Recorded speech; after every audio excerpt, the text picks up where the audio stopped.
Now that silver prices have hit a record high in nominal dollars, it's time for a big change. In this video, as we look around, I'll talk about the first step in getting used to the new silver market.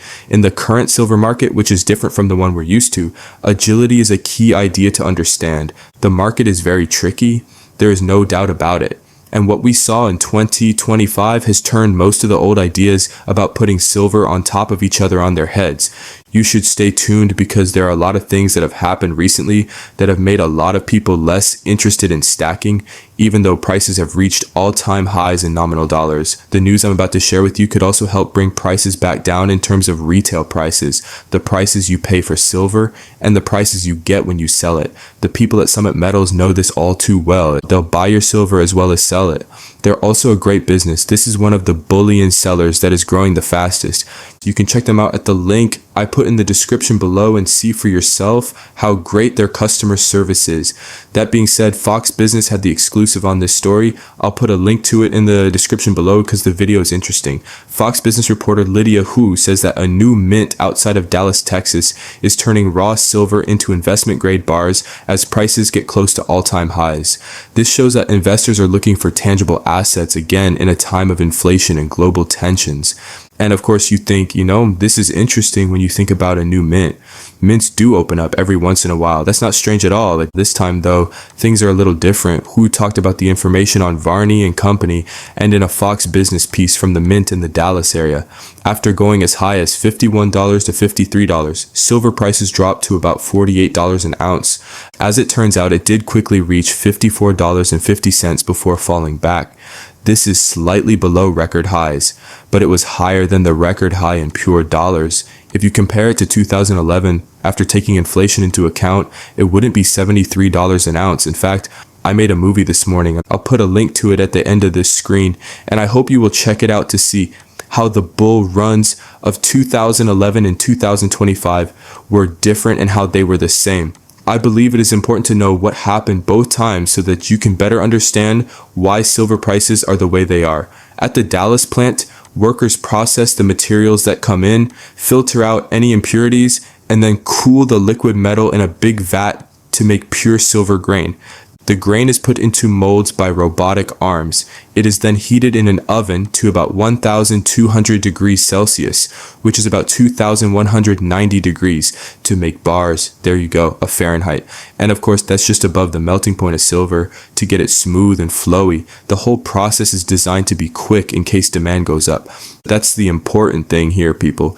Basically, what's happening is like a refinery, impurities are being taken away. By the way, this is from Dylan Gage, who is one of the biggest refiners in the country.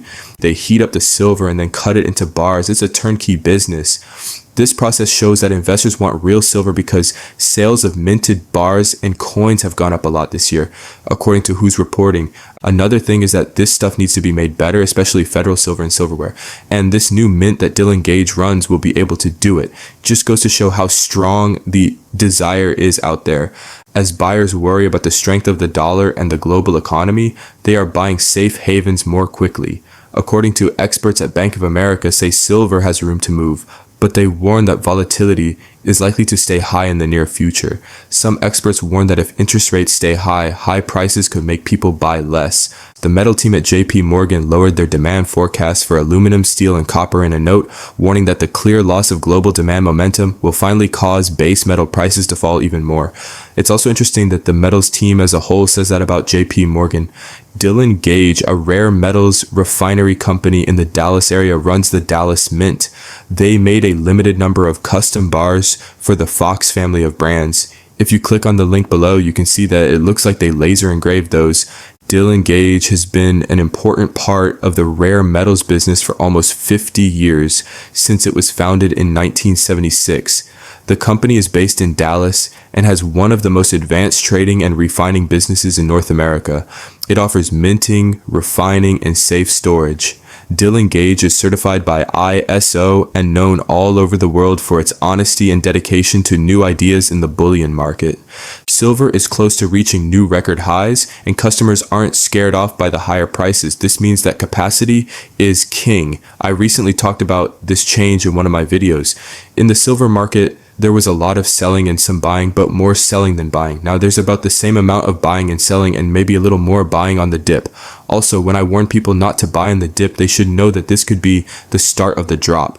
A 7% drop in one day is, without a doubt, a big deal, but we might see more of them. As you buy silver on a drop, I want to warn you that it could fall even more.